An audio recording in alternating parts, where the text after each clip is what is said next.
இலங்கை நாட்டில் ஏற்பட்டிருக்கக்கூடிய இந்த அனர்த்தம் ஒரு கவலையான ஒரு நிலைமை என்றுதான் சொல்ல வேண்டும். இலங்கை மக்கள் எதிர்பார்க்காத அளவு பல பாதிப்புகளை, பல சேதங்களை கொண்டு வந்திருக்கிறது. இந்த கட்டத்திலே மக்கள் அல்லோல கல்லோலப்பட்டுக் கொண்டிருக்கும் இந்த வேளையில் நிவாரண பணிகளுக்காக மக்கள் நிறைய உதவிகளை எதிர்பார்த்த வண்ணம் இருக்கிறார்கள். எனவே இந்த கட்டத்திலே இந்த மக்களுக்கு நேசக்கரம் நீட்ட வேண்டிய பொறுப்பு இன, மத, மொழி பேதம் கடந்து எங்கள் எல்லோருக்குமே இருக்கிறது. எனவே இந்த சந்தர்ப்பத்திலே பாதிக்கப்பட்டிருக்கக்கூடிய மக்களுக்கு நேசக்கரம் நீட்டுமாறு உங்களை நாங்கள் கேட்டுக்கொள்கிறோம். இந்த சந்தர்ப்பத்திலே யாரெல்லாம் பாதிக்கப்பட்டிருக்கிறார்களோ அவர்களுக்கு முடிந்த வகையிலே உதவிகளை செய்யுமாறு உங்கள் எல்லோரையும் அன்போடு இந்த சந்தர்ப்பத்திலே கேட்டுக்கொள்கிறோம். இந்த அனர்த்தத்துல நீங்க எத்தனை படிக்கிறீங்க? அவ்வளவு செய்ய போறீங்க அப்படியா? இந்த அனர்த்தத்துல நீங்க என்ன சொல்ல போறீங்க? நீங்க சந்திச்ச நிகழ்வு என்ன அப்படியா? எல்லாரும் ப்ரே பண்ணிட்டு ஹெலிகாப்டர் கீழே விழுகிற சத்தம் கேட்டுச்சு. சாப்பிட்டு எல்லாம் நாங்கள் எடுத்து உட்காந்துருந்தோம். தம்பி உட்காந்து நாங்கள் அப்படியே மேலே தூக்கிடுச்சு. எல்லாரும் கத்துனாங்க. பின் வீட்டு சைடு உள்ளவங்களாம் அண்ணா காப்பாத்துக்குன்னு எல்லாம் கத்துனாங்க. எங்களால முடியல. அப்ப அப்பா அந்த டைம்ல பார்த்து கதவெல்லாம் ஒன்றும் மூடி இருக்கல, லைட் வெளிச்சம் இருக்கல. நான் கையில வச்சிருந்த போன் கீழே விழுந்துருச்சு. கண்ணாடிலாம் அப்படியே கீழே விழுந்ததுக்கு அப்ப வெளியே வீடு பக்கத்து வீட்டுல இருந்து தண்ணி எல்லாம் அடிச்சுட்டு வந்துருச்சு. மாமா மாமியும் வெளியே ஓடி வந்தாங்க. அப்பாவை சொல்லி தம்பியை வந்து பாருங்க கத்துனாங்க. அப்பதான் அப்பா வந்து தம்பியை தோளில் வச்சுக்கிட்டு அம்மா தம்பி வந்து அப்பா தோளில் தூக்கிட்டாரா? தோளில் தூக்கிட்டு என்னையும் பிடிச்சி எடுத்து அம்மாவெல்லாம் எடுத்து கல்வி அம்மா வந்து தண்ணி வந்து எந்த இடத்துக்கு மூடிடுச்சு. எல்லாரும் கை கொடுத்துட்டோம். மாமா மாமியெல்லாம் பிடிச்சி எடுத்துட்டு ஒரு கல் மேலே நின்றோம். அப்போ அங்கிட்டு வந்து போகிறதுக்கு எந்த இடம் இல்லையான்னு கேட்டால் அங்கிட்டு இருந்து தண்ணி வந்துடுச்சு, இங்கிட்டு இருந்து தண்ணி வந்துடுச்சு. அப்போ அங்கிட்டு வந்து ஒரு குப்பை குழி வழியாக தான் ஏறி அந்த அந்த லைட்டுக்கு போயிட்டோம். அங்கேருந்து ஒரு வீட்டில் இருந்துட்டு பன்சையில் தான் வச்சுருந்தாங்க. அப்புறம் ஸ்கூலுக்கு கொண்டு வச்சாங்க. நான் அடுத்த வருஷம் ஓலை வச்சுருந்தேன். இப்போ அம்மாட நிலைமை என்ன? அம்மா அப்பா எல்லாரையும் காப்பாற்றிட்டாங்க. ஏசப்பாடுக்கு இருபதான் நான் உயிரோட. அப்பா அம்மா எங்கே இருக்காங்க?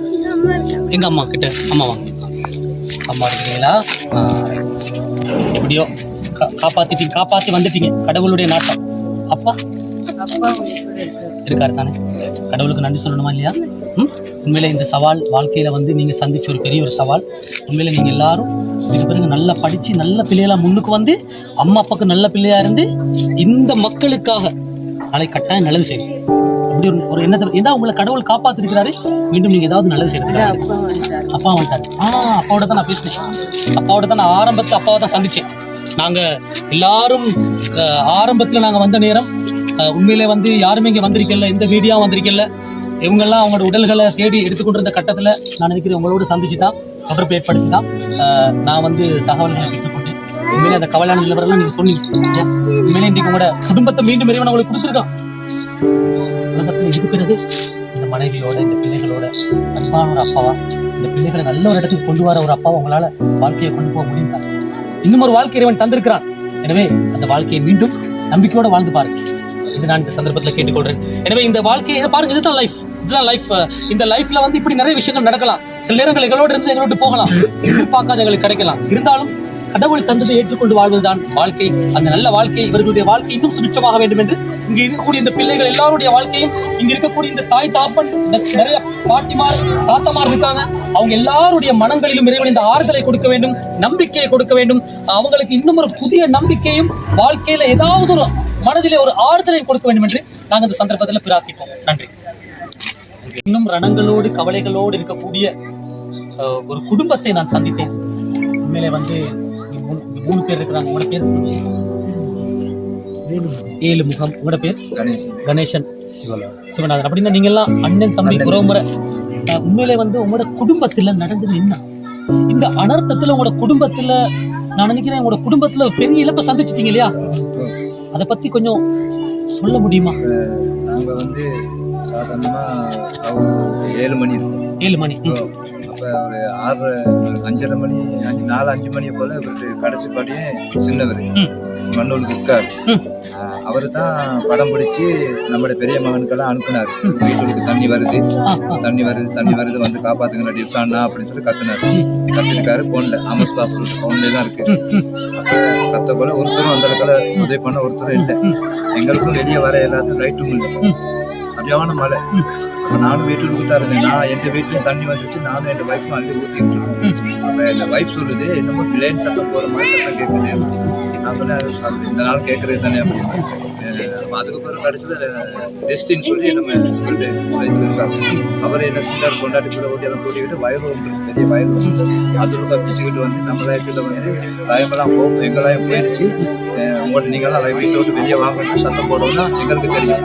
அதுக்கு பிறகு நாங்கள் வந்து கோயில் ஒன்று, அந்த கோயில் வந்து வெடி பச்சை புளியெல்லாம் வச்சுட்டு அதுவும் தண்ணி வெடி இருந்தோம்.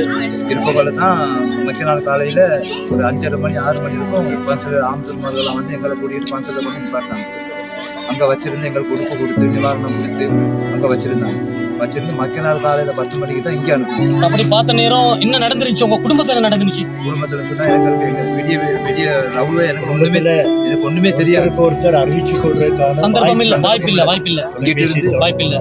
இங்கிட்டு இருந்து எங்களோட பக்கம் லைத்துல உள்ள பொடியமார்கள் எல்லாம் சேர்ந்து அந்த ஓஸ் பட்டையை போட்டு கயிறை போட்டு கட்டி அந்த தண்ணிக்கு மேல அப்ப இப்ப இப்படியான கட்டம் நடந்த உடனே நான் கேக்குறேன், இப்ப நீங்க எல்லாம் யாரெல்லாம் இழந்து நிக்கிறீங்க இந்த டைம்? குடும்பத்திலே உங்களோட மகன் இல்ல, தம்பி உங்க மருமகன் எல்லாம் போயிட்டாரு, மனைவி இல்ல, உங்களோட மனைவி, உங்களுக்கு எப்பயுமே பக்கபலமாக இருந்த டீ குடிச்சிங்களான்னு கேட்ட உங்க மனைவி இல்ல, வேற வீட்டுக்கு வந்தா கேக்குறது பார்க்க ஒருத்தர். அதே மாதிரி மாமி உங்ககிட்ட இல்ல, மகள் அதாவது ஒரு கரப்பிணி தாய் அண்மையில ஒரு பிள்ளை பேரு கடைக்கு இருந்து ஒரு தாய் இருந்து போன அது கூட மகள் 7 மாசம் வந்து இந்த மாசம் கடைக்கு இருந்த பிள்ளை இருந்து போனது உங்களோட மகள். அப்ப பாருங்க அன்புள்ளங்களே, வாழ்க்கையில இழப்பு என்பது எப்படிப்பட்டதுன்னு பாருங்க. எல்லாரும் இழந்துட்டாங்க. மகள் இல்ல, மனைவி இல்ல, மருமகள் இல்ல, மருமகன் இல்ல, மாமி இல்ல, சகோதரர்மார் 3 பேர் மட்டும் தான் மிஞ்சிருக்கிறாங்க. ஆனால் உண்மையிலே இது இறைவனுடைய தீர்ப்பு. இருந்தாலும் கூட மீண்டும் நீங்க எல்லாரும் அவங்க இருந்தா, நீங்க நல்லா இருந்தா தான் இப்ப அவங்க சந்தோஷப்படுவாங்க. நீங்க இப்ப உடைஞ்சு போயிட்டீங்கன்னா அவங்க அப்படி உயிரோடு இருந்தா பாத்துக்கிட்டு இருப்பாங்க. அவங்கள அப்படி ஒரு நாள் இருக்க மாட்டாங்க இல்லையா? மீண்டும் அவங்களுக்காக வேண்டி நீங்க பொறுமையோட வாழ வேண்டிய ஒரு கடமை இருக்கு. உண்மையிலே இந்த நிகழ்வை யாரெல்லாம் பார்த்து கொண்டிருக்கிறீங்களோ இவங்களுக்கு கட்டாயம் பிரார்த்தனை செய்யுங்க. இவங்களோட மன ஆறுதலுக்கு பிரார்த்தனை செய்யுங்க. இவங்கள மாதிரி நிறைய பேர் இங்க பாதிக்கப்பட்டவங்க இருக்கிறாங்க. உறவுகளை இழந்து உண்மையிலே ஒரு உறவை இழப்பதனுடைய வழியை அனுபவிச்சா தான் புரியலாம். ஒரே கட்டத்துல இவங்க சொன்ன இந்த வார்த்தைகளை பார்க்கும் பொழுது, ஒரு குடும்பமாக இருந்து பார்க்கும் பொழுது உண்மையிலே என்னுடைய நெஞ்சும் உடைந்து போகிறது. வாழ்க்கையில் எவ்வளவு சவால்கள் இருக்கிறது என்பதுக்கு இதை விட வேற என்ன சொல்ல வேண்டும்? நமக்கு வீடு இல்ல, சொத்து இல்ல, காணி இல்ல, தொழில் இல்லைன்னு கவலைப்படுறோம். ஆனா இன்று யாருக்காக நாங்க வாழ்றோமோ அவங்களே நம்ம கிட்ட இல்ல. அதுவும் இன்னமும் 3 பேரும் உண்டா ஒத்துமையா இருக்கிறாங்க. மனதைரியத்தோடு இருக்கீங்களா? கவலை தாங்க முடியாதான் தெரியுது. உங்களுடைய கவலைகள் எல்லாம் அவங்களோட இறைவன் உங்களுக்கு மன ஆறுதல் கொடுக்கணும். நாங்கெல்லாம் பிரார்த்தனை செய்யறோம். எனவே இந்த சம்பவம், இந்த பரகலையில் கவலையான ஒரு சம்பவம். நாங்கள் இந்த சம்பவத்தை பற்றி சொல்லியிருந்தோம். ஒரு தாய் தன்னுடைய பிள்ளை பேர் இருக்கக்கூடிய இந்த மாதத்திலேயே அவர் இறந்து போனார் என்று உண்மையிலே அந்த தகவல்களை இந்த குடும்பத்தினூடாக தெரிந்து கொண்டோம். இது உங்களுடைய உணர்வலைகளுக்காக.